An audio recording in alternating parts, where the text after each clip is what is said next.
I want to remind everybody that I want to thank our producer, Sonny Hersh, Keith McDonald, our technical staff together with Sonny. We want to thank all of you together with my co-host, Jim Nally. And catch us on the web later today, ntnm.org, www.ntnm.org. And we're going to be repeated on CanTV 9 p.m. and 4 p.m. on Monday. And we're looking forward in just a little bit to Alderman Joe Moore, followed by maybe future Alderman Bob Fioretti in the 2nd Ward, as well as Don Gordon, Joe Moore's challenger. And that's all coming in the second half hour. And I can't even crane my neck to look at the clock, Jim. What time is it? No, we're just about at 11 o'clock now. Okay, we're pretty close. I just had to know that. I'm trying to really be good, Stace and Sonny, looking at the camera and all that, because I do tend to move around a lot on the show. Well, one of the things that amazes me is how quickly a live program goes. I mean, we sit down here and it's an hour, and you think, boy, an hour, that's a lot of time, and there's going to be a lot of time to fill there and talking with different people, and you blink and it's passed by. Yeah, and there's always like, oh, why didn't I mention this? Why didn't I mention that? And by the way, speaking of time going by, I think we have the Alderman of the 49th Ward who is in this runoff Tuesday. Alderman Joe Moore, how are you today? I'm doing well. How are you, Avi? Real good. Thank you so much for being here. Tell me, what does the campaign look like right now? Well, it looks pretty good. We've got lots of folks out in the precincts yesterday and today, and knocking on doors and letting our supporters know that Tuesday's election day, and I'm getting a great response in the community. I personally believe we're going to have a larger turnout here than we did in the first round. Interesting. Now, you came pretty close the first time around. Yeah, I came up about 51 votes short, and so we had to do it all over again. But I was 20 points ahead of my closest competitor, and so I feel pretty good about it. Now, you're pulling out a lot of stops. There's TV commercials now? Yeah, absolutely. We wanted to make sure that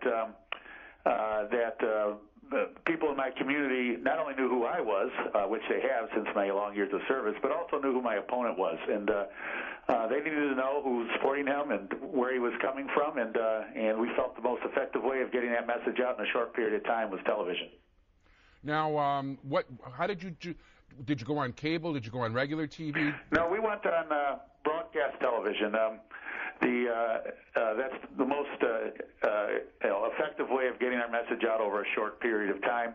The experts say that cable takes longer to get the message across, and we want to let people know that Mr. Gordon has accepted $60,000 from millionaire Republican donor, that this donor has not only donated to the Republican National Committee and to George Bush, but has also donated to the Swift Boat Veterans for Truth, the organization that smeared John Kerry's war record and enabled George Bush to get reelected.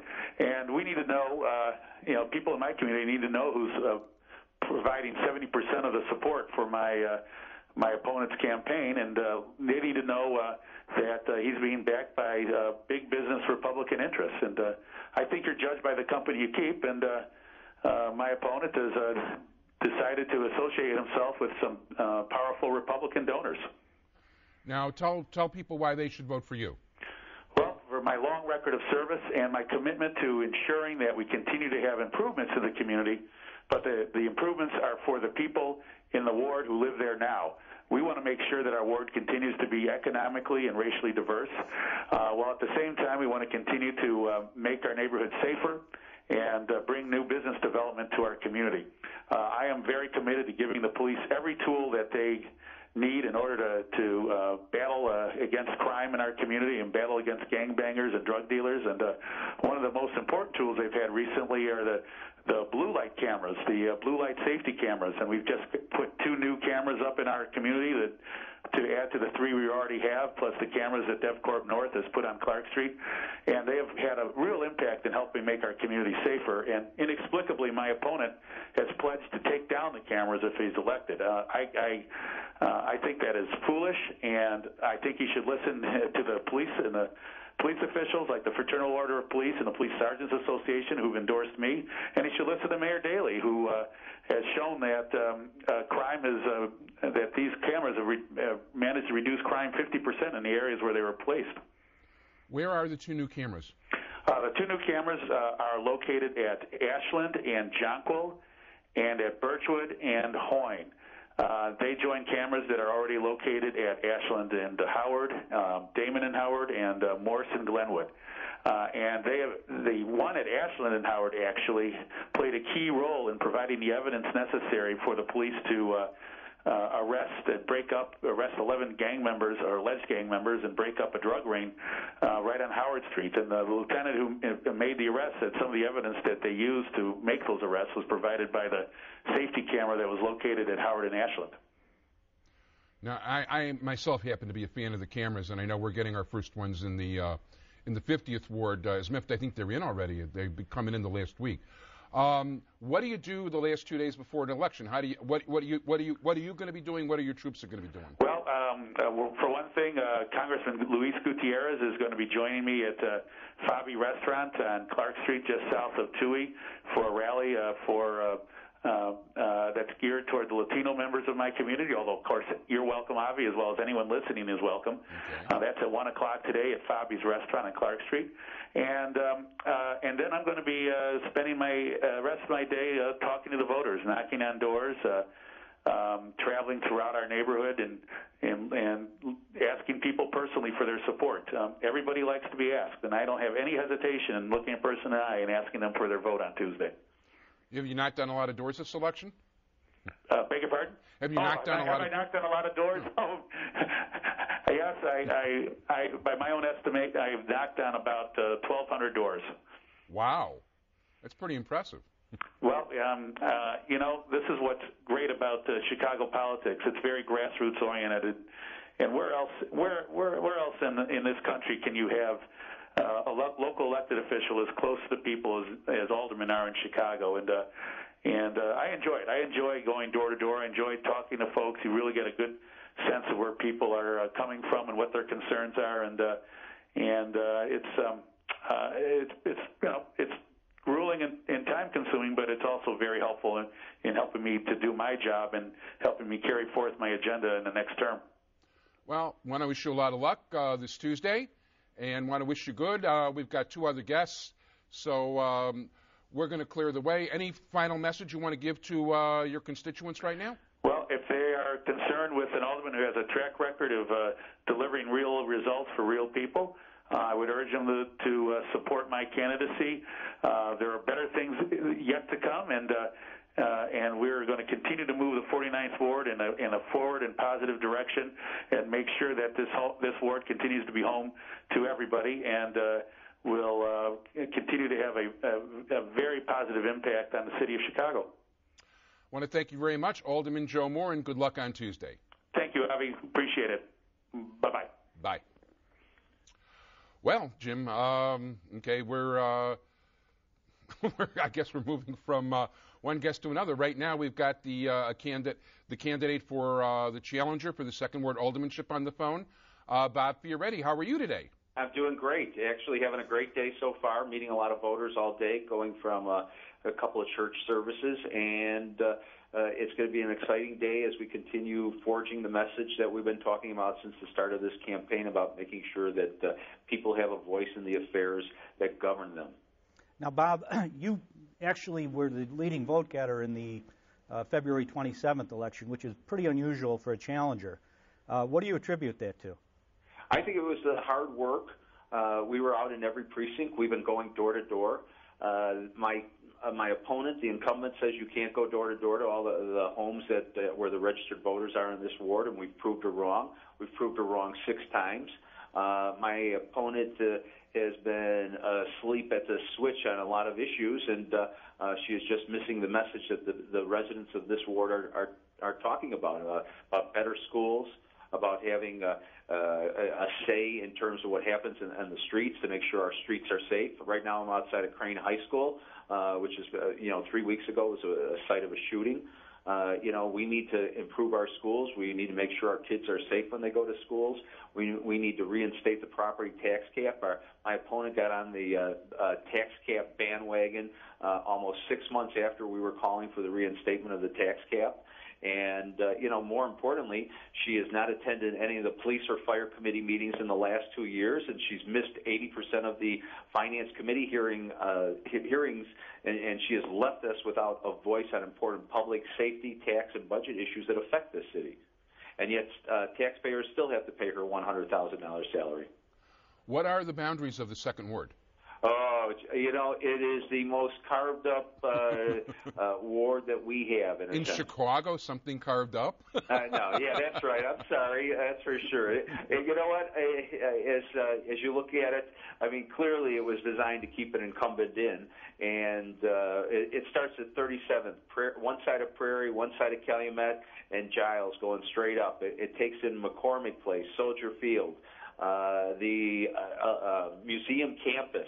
It stops at Jackson. It starts going west. It goes from west over to, it takes in the Sears Tower, but then it goes up to Madison. And I'll say it goes straight across. There's some carve-outs in there, but straight across Madison, past the United Center to Damon. At Damon, it goes from Lake, and then on the other side of the expressway to Polk, all the way down to Sacramento.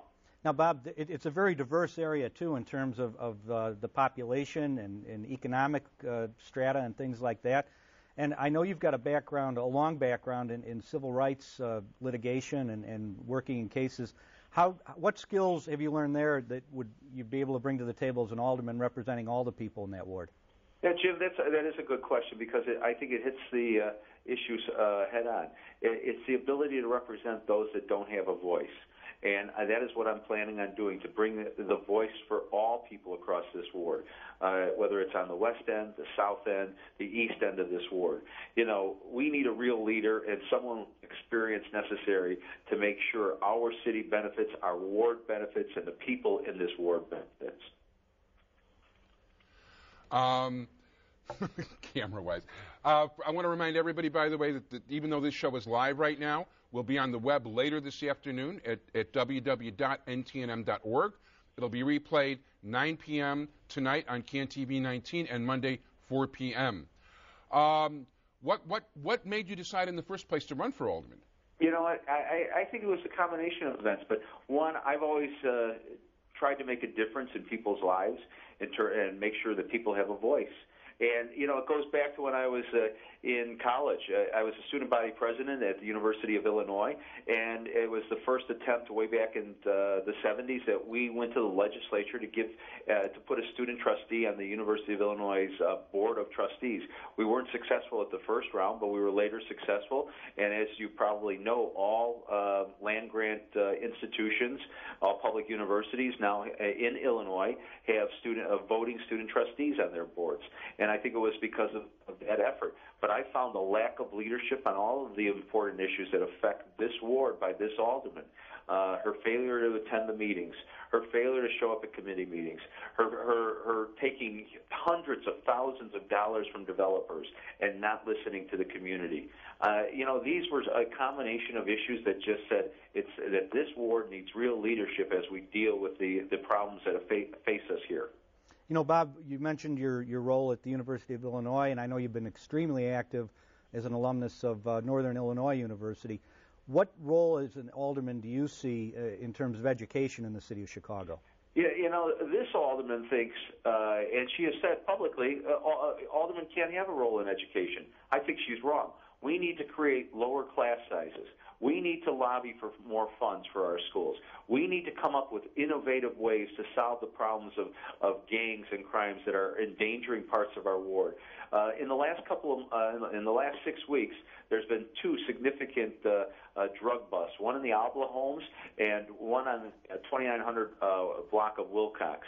Both of them talked about she was not present at either one of the press conferences, even though she was invited by the commanders and by the police department. She did not show up. But what was important was one was a $5,000 a day operation, and the other one on the Wilcox block, and it affected schools. Both of them were open-air drug markets outside of schools.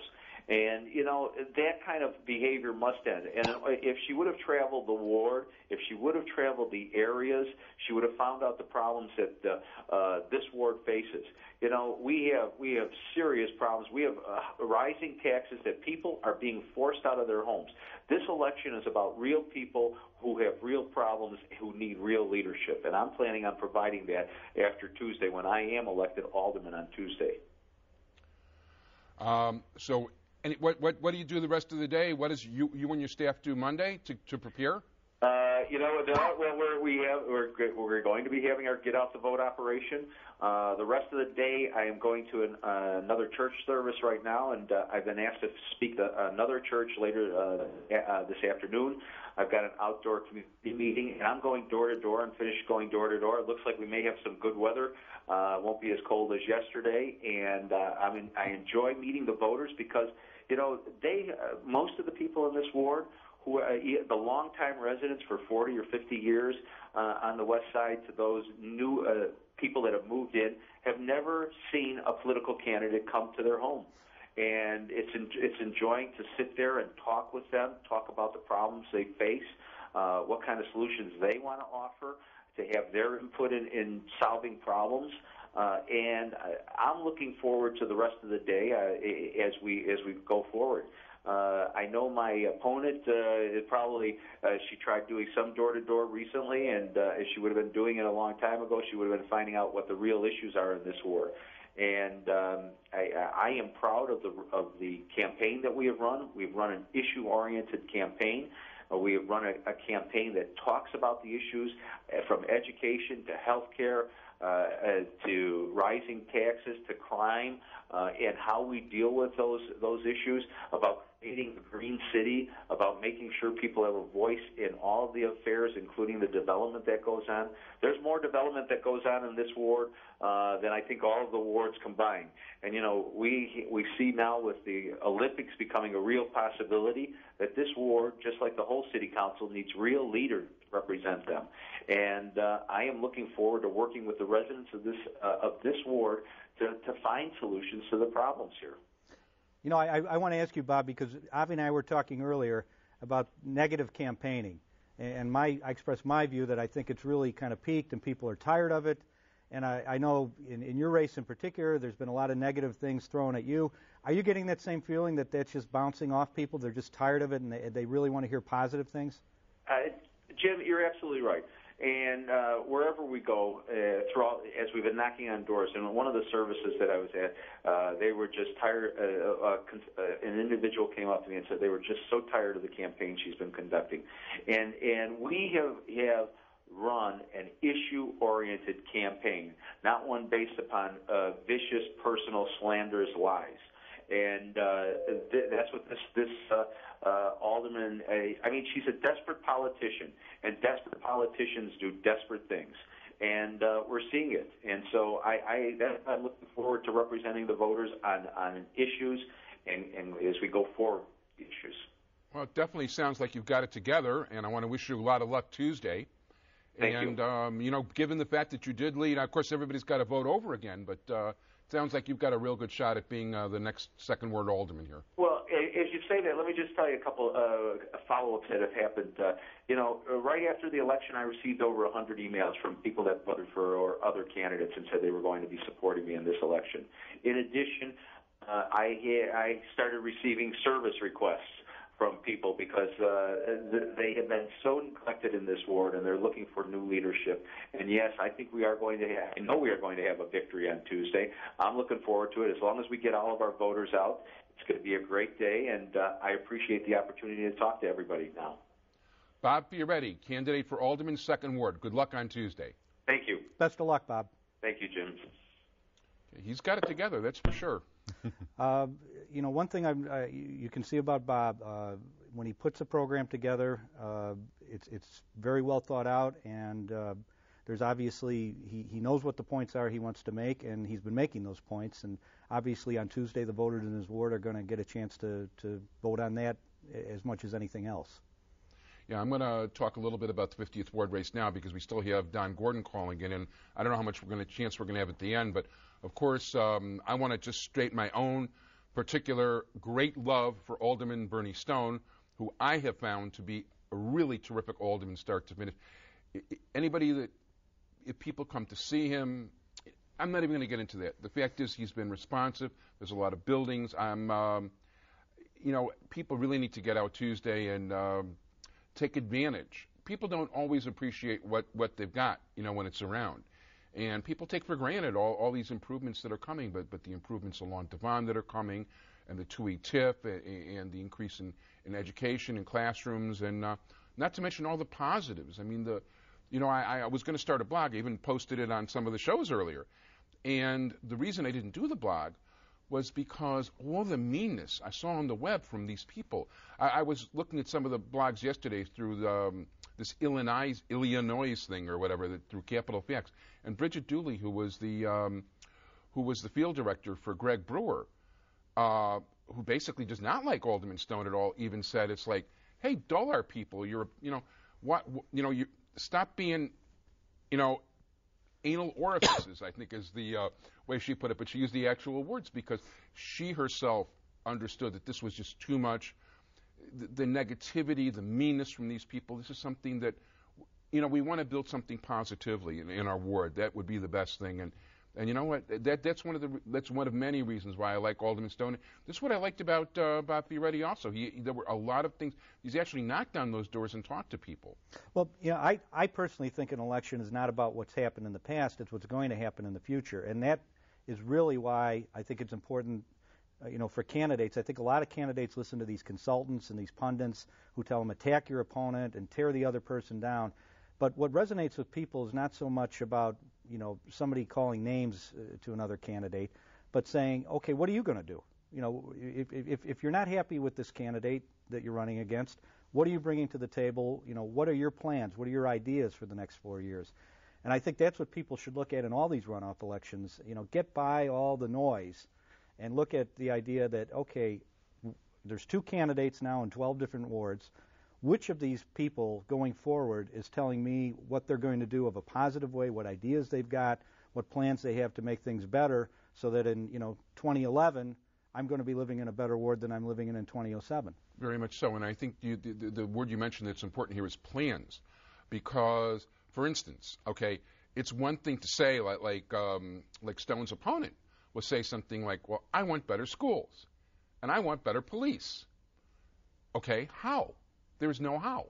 There's no plan of attack. Well, I want better this. I want better. Well, you know what? I want $1 million. I want to win the lottery. There's a lot of things I want, but it doesn't mean I'm going to get them. I've got to have a plan. God's grace can get me stuff. There's no question about it. But, most things, I better have a plan of attack, and I better have a way to do it. And the candidates need it too. When you talk to Alderman Stone, he'll tell you specifically that we made Devon a special service area. The 2E TIF is coming in to help improve the business structure along the street, and things like that, as opposed to, well, I want this better. I want that better. I want, not enough. That's just plain not enough. Well, you got to get by generalities. Anybody can say, I want everything to be better, as you pointed out. Everybody would like to win the lottery. There's a lot of, wonderful things that in a fantasy world exist, but you live in a real world.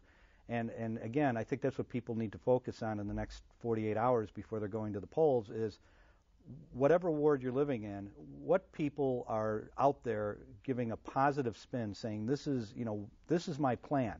I'm going to do A, B, C, and D, and here's how I'm going to accomplish it. Those are the people you should be listening to. Not the people who just are trying to either knock down their opponent or on the other side of the coin, just talk about vague generalities that don't have any real basis in fact.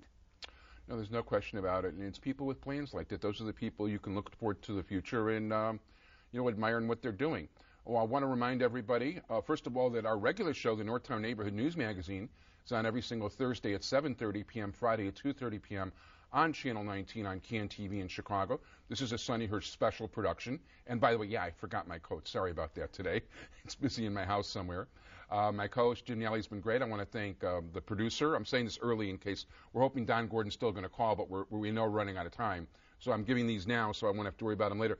Keith McDonald, thank you so much for all the technical expertise and help. Stacy, Thanks for telling me to keep my eye on the camera. They basically told me to point my head a certain way and they'll worry about the cameras. Now I can actually see the camera and I'm actually looking directly into it because they're using a different camera now because it's just me. So actually, this is one of the few times you'll see me do it. And thanks, Sonny, too. He's got a sign under the camera that says, Avi, look here. And want to thank everybody at CAN TV also, and everybody down the whole staff, and special thanks to Amari and Joe for their help today and getting everything ready for us. And Jim, what are your thoughts on the election right now?